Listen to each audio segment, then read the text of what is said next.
And I've just finished your book. Yes. It's amazing. So for anybody who doesn't know you, just could you tell us just a little bit about yourself? Well, let's see. At my age, there's a whole lot to tell about myself. So, Solo in Salento. Pardon? How did you end up solo in Salento? Well, I think because I had never taken any time for myself. I had led a very tumultuous, fast-paced life, like so many of us do, without considering my own welfare. And I just came to a point in time where it was necessary. I had to regroup. And, you know, I believe we've all felt that moment, or maybe more than once in life, when we think, I'm just going to get in the car and drive off and never return, maybe. And that was the point I reached after years of catering, you know, to everyone else's wishes and needs, and whether it was in a job or a family situation or whatever, whether it was even community activities, it was, oh yes, she will do that.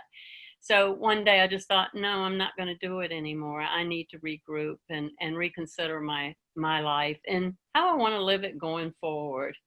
So that's how I wound up solo in Salento. I had visited this region of Salento and Puglia a couple of years before, and knew instantly that I had a connection with the place. So when I thought about where I would really want to go by myself, that is what came to mind. So that's why I went there. And I think it's quite interesting. Lots of our guests, we have lots of guests who travel solo, and when I listen to you speak and you just decided just to do it, I can know there'll be lots of people saying, gosh, isn't she lucky, or isn't she really brave? How did you feel? Neither lucky or brave. I was petrified. You know, once you set something in motion, well, I guess it depends on your personality, but mine is, once I made the declaration that I was going to do this, I had to do it, and I was scared to death. Fortunately, yes, financially I could do this, and I chose to go so far away because I had learned through experience, if you stay close to home and say, oh, I'm going to go away for a week to the beach, you're always contacted. People always can find you and pull you back into a place you don't want to be. So I knew that when I went, you know, 3,000 or 4,000 miles away, it would be virtually impossible for anyone to pull me back into whatever mess they were dealing with. And I didn't keep, you know, I didn't maintain contact. I did with my husband because that was critical. But otherwise, no, other than a few friends that I wrote emails to that I knew were supportive. Many people were not supportive, yes, about the decision. Married people often said, oh, your husband is allowing you to do this? And I thought, well, no, not exactly. We have a partnership and we have discussions about what each of us needs to maintain the relationship. So then I had people that just, you know, that just said I had completely gone off my rocker, you know, that what was wrong with me? Was I having a midlife crisis, or, you know, all that kind of stuff? And, you know, maybe I was, but it was fabulous. Yeah, I thought it was interesting that you chose Otranto, and I thought, you know, as a solo traveller, that was a really good choice, because, you know, so often you read these travel books and people end up in a farmhouse somewhere in Tuscany. But, you know, Otranto, I've been there many times, and, you know, you're in a little village, so instantly you get to meet people. Was that sort of part of your reasoning behind choosing Otranto?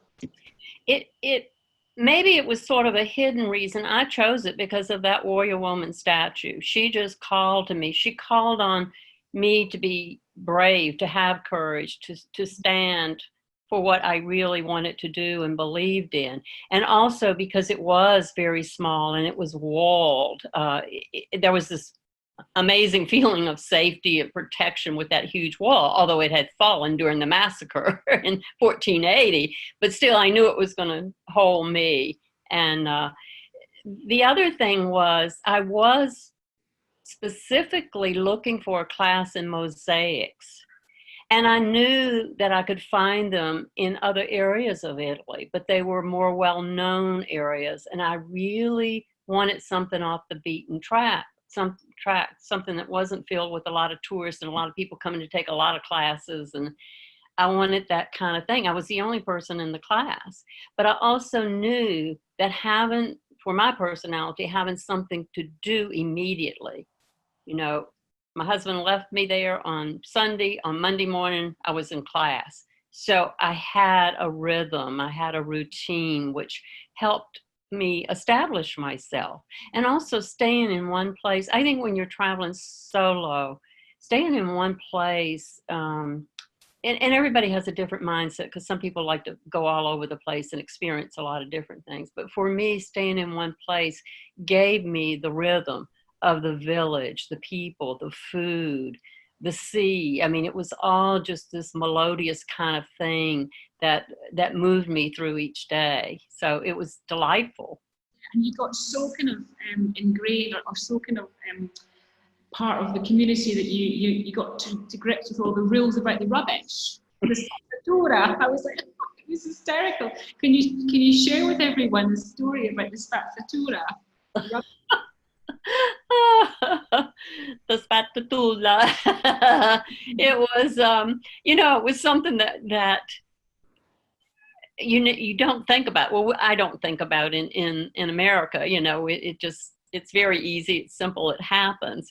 And to come across something that turned into be such a ritual, such a huge part of life for everyone there. I mean, and I thought about it. One of the things, just for a sidetrack, one of the things that I thought about after I arrived with one suitcase and, a few clothes, is I didn't need anything I'd left behind, and so with the trash, it was also symbolic of learning to live in a community where enclosed in a wall village meant you lived side by side, and everything that you did impacted everyone else.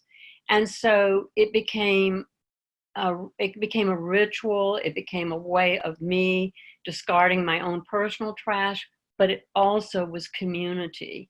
And I think that had such a significance on me to feel accepted finally, because I got the trash right.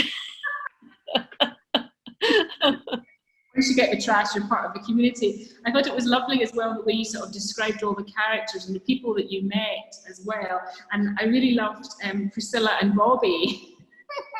Like, do they know they were mentioned in the book so complimentarily? No, they do not. And I have a little note under author's notes that I did make some name changes. The only names I changed were those two names. But you met some lovely people quite clearly. You very quickly became part of the community. Yes, I did. And, and I'm still, I'm not in touch with anyone there. I'm still in touch with Paola, who took me there and guided me and gave me such wise advice. And I actually sent him the chapters that he was in for him to read them. And he was quite gracious with his feedback. So, so it's been fun. And you obviously actually managed to learn a lot of Italian as well while you were there. And again, I thought it was. I remember I had tried to learn Italian as well years ago. And again, just being somewhere and actually doing the same things every day, having the conversations. And I loved your idea about watching all the Italian game shows to learn Italian. It's great, isn't it? Yes, yeah. And the thing that I love the most is I love the sound of Italian. It's so melodious.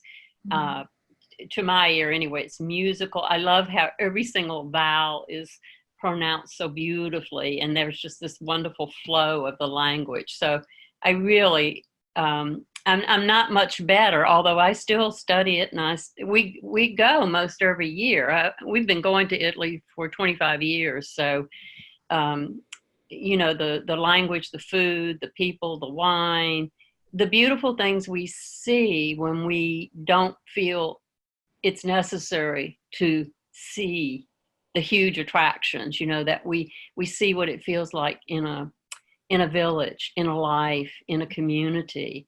And then we have empathy and compassion for each other, whether that's in Italy or somewhere else. We begin to understand that we are all here for each other and to support this planet.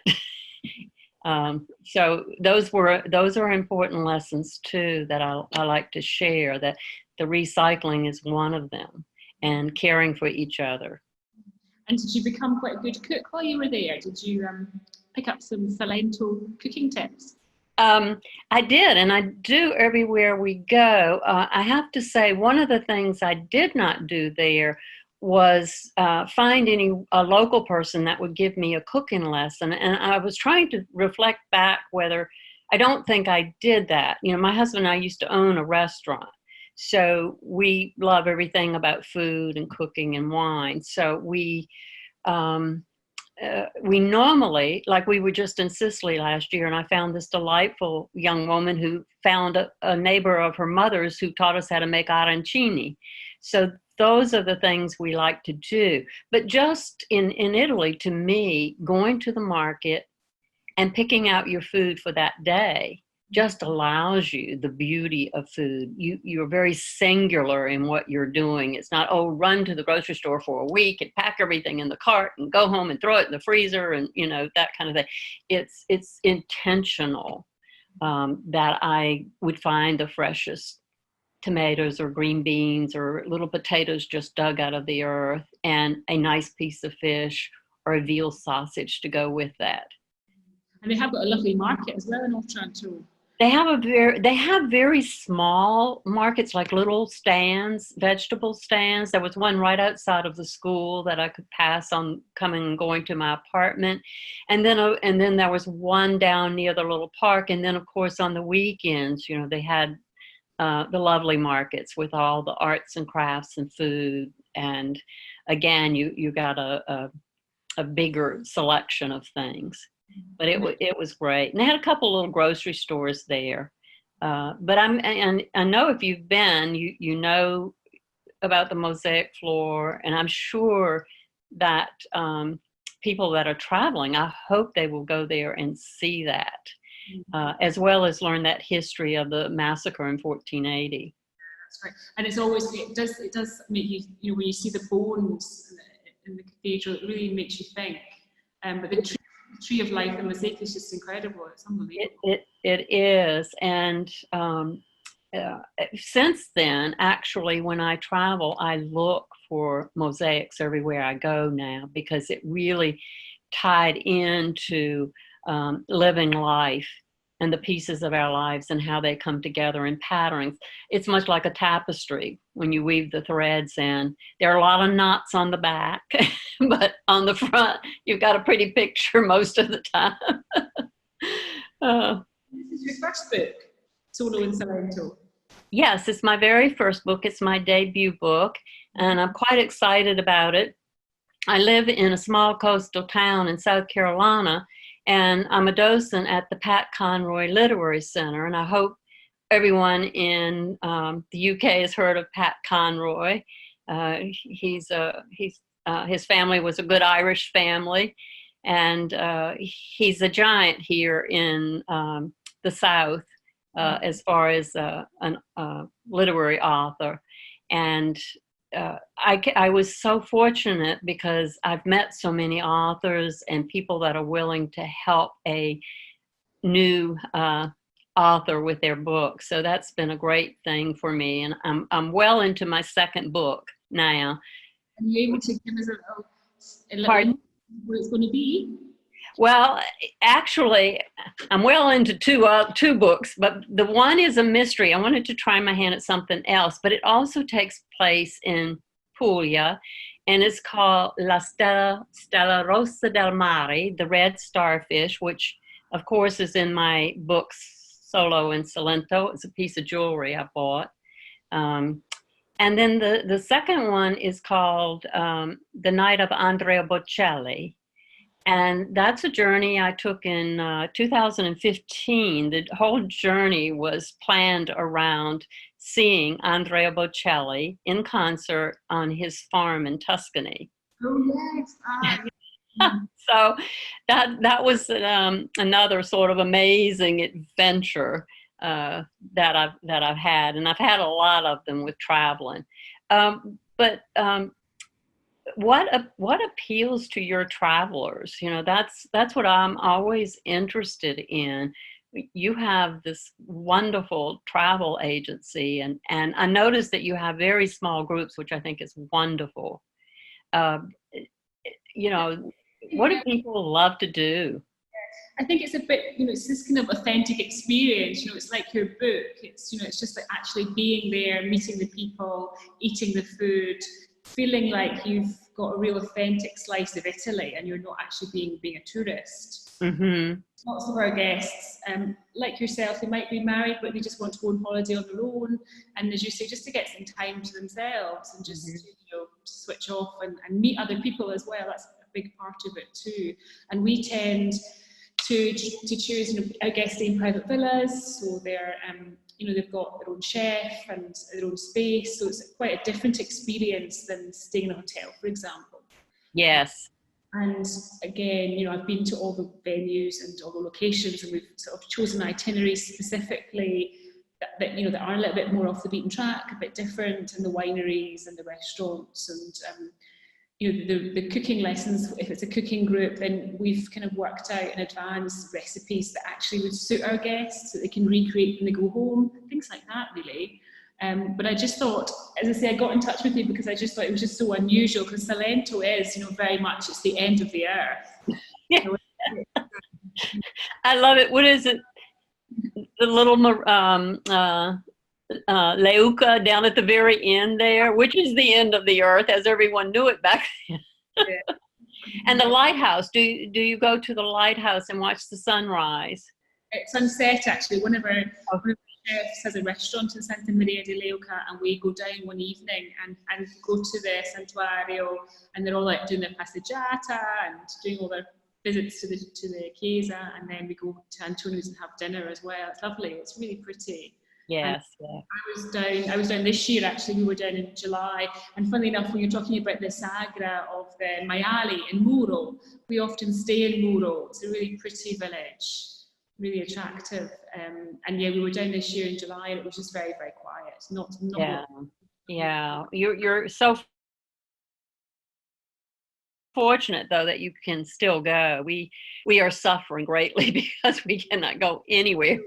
But listen, that was lovely to chat. As I say, we know the book's available on Amazon, and it's a great read. And I just, I've been to Otranto many times, but actually it just gave me a completely different insight into Otranto. And I'm sure lots of guests wanted to keep going back as well, which is lovely, and just an inspiration if you want to travel on your own. That actually, as you say, just make up your mind and go do. Yes. Yeah, I'm really pleased because just recently the book was available on Amazon UK and Amazon Italy. So I'm thrilled with that because that's, I just feel like, again, there's such a connection. We traveled in the UK last year also, and it was so lovely. But I found a connection even there with people that love to travel to Italy. And so we bonded over a lot of those things, which was wonderful. So I thank you very much, and I appreciate it. Yeah, I know. We might meet you in Italy one of these days. I hope so. That would just be grand.